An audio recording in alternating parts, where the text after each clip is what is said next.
Well, hey there friends, it's Trev here and I've got a little tutorial for you explaining how the power system works in No Man's Sky after the Beyond update.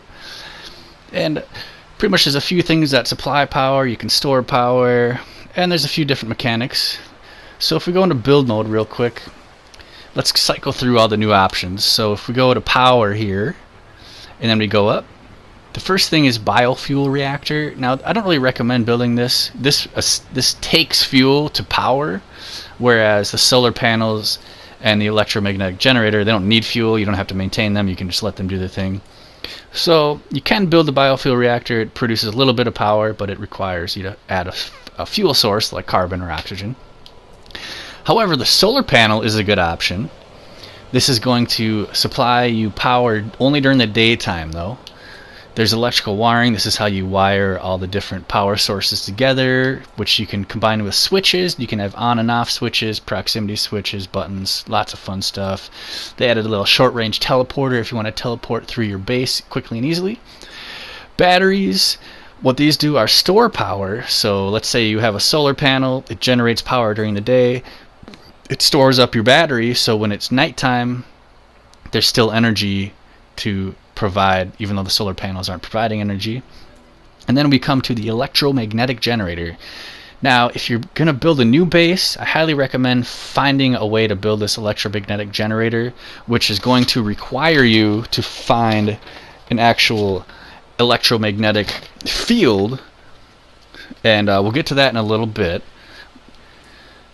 So if we preview what I've built already, I've got a bunch of solar panels built over here, and then I have my batteries built over here, and then all of this whole power grid here is connected to these buildings here, and because all these buildings are connected, the power goes to all these buildings, all these different domes and buildings. So, and I have this on and off switch, so I could actually turn off this switch if I get in the right area, toggle power flow. And I just literally turned off all of these buildings. All those domes are now powered off because this is the only source of power. We'll turn it back on. And I have it linked up to this light here just to give me an easier indicator of knowing whether it's on or off. But anyway, if we go into, let's say we go into one of these solar panels, hold square, you'll see that we have 4 minutes of daylight remaining. Once there's no daylight, these will stop gaining power. And then our power grid usage, we're 536 out of 700. So if we were to build more facilities, we might break past this power usage. And then our storage, we're at 108,000 and filling up slowly. So it's good to see that counting up. If it were counting down, it would mean we were draining power. We're not making as much power as we're consuming. So that's how the usage works. And if I look at one of these batteries, each individual battery stores its own power. They're all probably at the same level though right now. So you can see this battery is 31% charge. It'll charge fully in 25 minutes, but it won't happen because there's going to be a sunset soon. It's charging at 164 per second, and it also shows the storage usage and the storage. And you see all these are linked by wires, and an easy way to access the wires, if you just bring up your build menu and you hold L2 and you cycle to wiring. See, we could wire up different, I could wire this to this or something, doesn't really matter. But and as you see right here, this portal is not powered on because the switch is off. So this is a good example of how the switch works. I can just toggle this power flow and it turns that on. And let's build that real quick just so you see how I build that. So if we go to power and we go to switches, and then I would go, so there's a power inverter, auto switch, wall switch, proximity switch. We're just going to do a wall switch. We'll place it down. And we're just going to delete this wire. We'll delete this wire. And even the button. So let's create a new button. So right now, this is not connected to anything. It's not connected to a power source, but it needs a power source. So we can bring up our wiring. I'll just take one of these.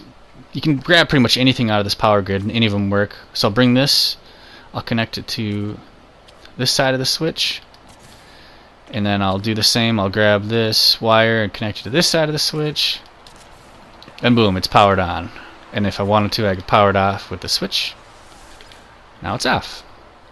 And now behind me you'll notice these electromagnetic generators, which currently aren't doing anything.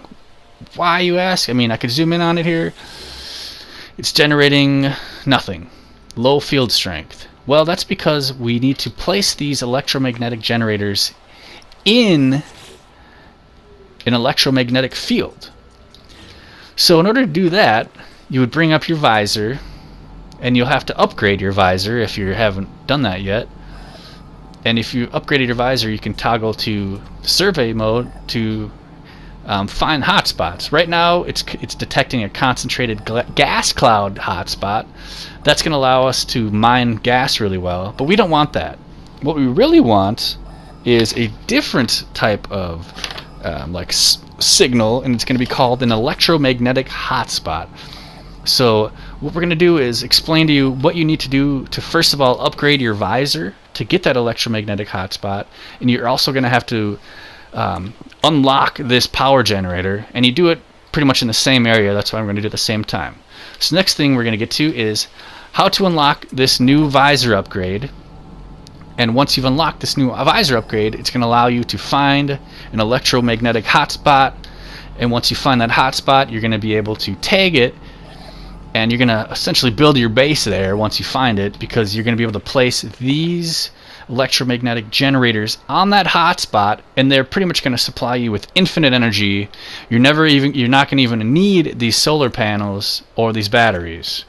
So the only reason you're going to need these solar panels and batteries end game is if you have a really big sweet base already and it's not on an electromagnetic hotspot, and you're just going to have to roll with building a bunch of these instead, because you can't move your base in No Man's Sky. So assuming you're going to try to build a new base and set up a new power grid and have some really awesome power going on, the next step is how do we upgrade our things enough to be able to get to that point. So now I'm going to show you how to do that. So the next step is pretty much you need to fly into space. And here's the next explanation. Alright, so let's say you're at the point where you're either playing normal mode, survival mode, or permadeath mode, and you need to actually unlock these certain upgrades to find that electromagnetic field and to build those power supplies. So what you're going to do is you're going to hit down on your D-pad while you're in space. Okay, you can't be on a planet, you need to be actually in space. Down on your D-pad, and you're going to scroll over to summon the space anomaly. So we're going to hit X, summon that space anomaly, and this is kind of like summoning like a starship station, and we're going to enter that anomaly.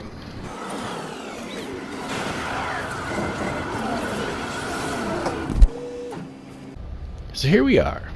If this is your first time here, you might want to visit everything, but if you're just focusing on getting your power supply going, follow this route. By the way, this is the actual Nexus. That's how you queue up and essentially do matchmaking online. You can team up with random people and complete missions, or team up with your friends. There's all these different vendor type dudes, but you're just going to want to go up here, hook a left, and then you're going to hook a right. And this is where you're going to basically find all your vendors. So kind of if you're similar with the space station, all the different vendors, this is very similar. So starting over here, we don't want an exocraft, and we do want this multi-tool guy. So you go to this guy, multi-tool research,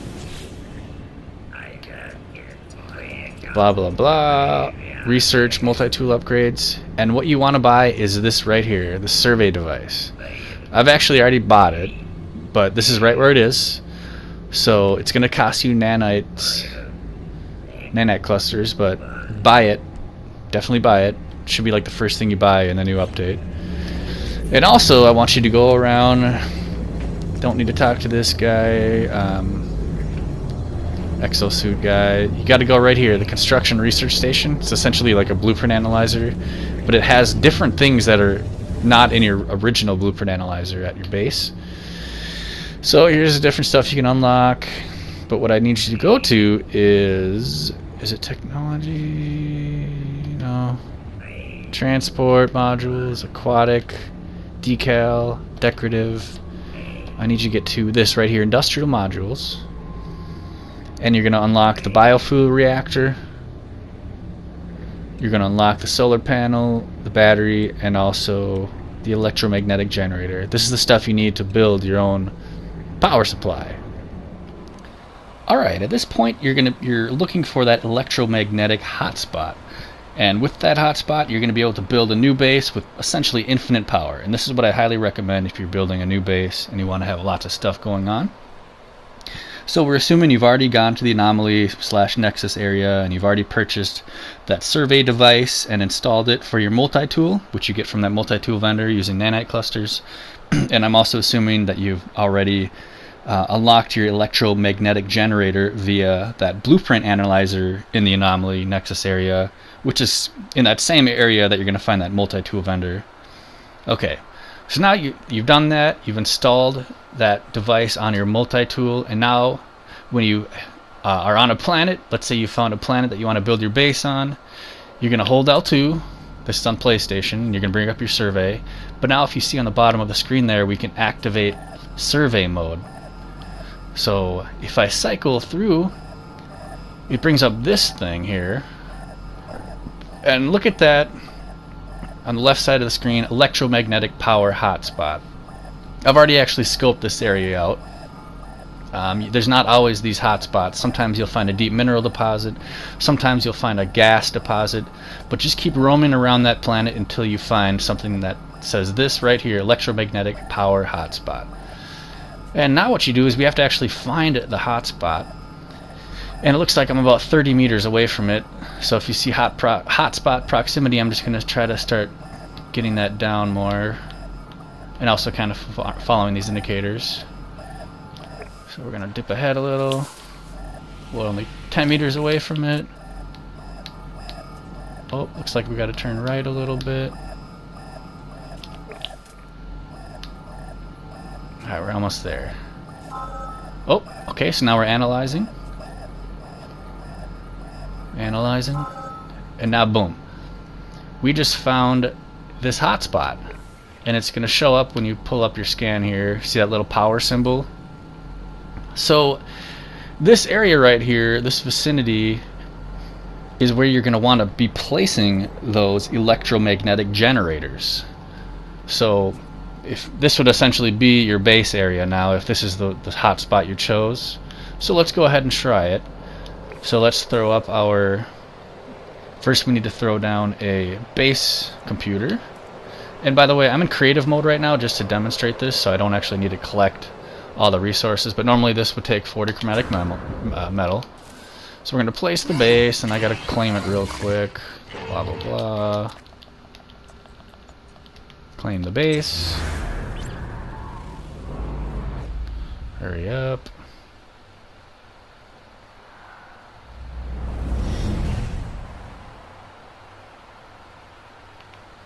And so now that we've claimed our base, we can start throwing down our base objects, and we're going to just start with the electromagnetic power generator.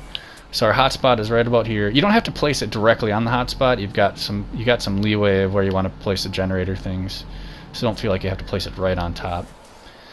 So we're going to go to tech. We're going to go over to power industry, power, and we're going to place down this electromagnetic generator. And as you see, normally it would take 2 metal plating, 60 magnetized ferrite, 75 chromatic metal. Let's see if I can place it down. And boom. It's placed down, and now if we scope in on it, you can see that we're in an A-class field, which is really good. There's, certain electromagnetic fields are better than others, so it's good to see an A-class. Ton of field strength. We're powering 250 kp. So this is almost all we're going to need for a lot of different stuff. So for example, let's say we want to build like a structure. We'll do a large structure. We'll do a biodome. Put one there. We'll put one up here somewhere. Throw another one there. And if we just hit up on our D-pad, hold L2, and we got our wiring, we can start wiring these things up. Power that dome, we'll power this dome. This is definitely the most convenient way to power your base. It's just a matter of building your base on the electromagnetic field area. So now that we're powering a few things, we can go back into our electromagnetic generator, and you see that we're using 150 kp. We have a 250 available. So you might have to build a few more of these, but that's essentially how you find these hotspots, and that's how you place the generators. And once they're placed in the right spot, they're kind of like an infinite source of energy. They don't turn off during the night like the solar panels. You don't really need to store energy via the batteries. You can really just build these. And that wraps it up, friends. I hope you learned a few things. This is Clever Trev. Give me a like and a subscribe if you liked it, and if you want to subscribe. Take care. Peace.